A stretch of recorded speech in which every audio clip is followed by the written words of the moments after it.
Evan, Yes, kuya. sa huling pagkakataon, tatanungin kita, gaano mo kamahal ang iyong ina? Pagdating talaga sa ina ko yan, naiiyak ako eh. Siya yung bumuhay sa'yo. Siya yung nagdala sa'yo for 9 months.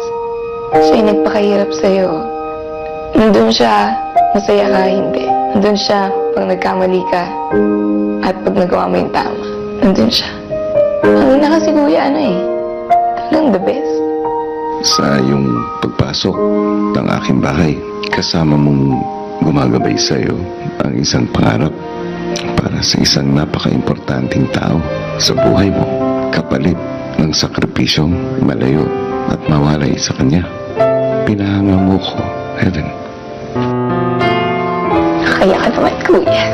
Dahil sa mura mong edad, ipinakita mo sa buong mundo kung paano magpatuloy at lumaban sa araw-araw na hamon ng buhay. Bitbit ang malaking bahagi ng iyong butihing ina. At ngayon na mas kailangan ka niya, hindi ka nagdalawang isip na bumalik at muli ay makapiling siya. Totoong walang tutumbas sa pagmamahalan ng isang anak para sa kanyang ina. True. Heaven, Pa. gusto kong malaman mo na malaki ang tiwala ko sa iyo na magagampanan mo ang mas malaking responsibilidad sa labas ng bahay ko. At lagi mong tatandaan, hindi ako mawawala at patuloy akong susuporta sa iyo. Hanggang sa muli. Thank you so much, kuya.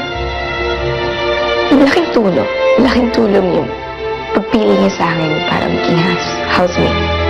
Minold niyo ako into a better person. Thank you. Mas mahalaga sa akin yung nanay ko kaysa sa mga gusto ko lang.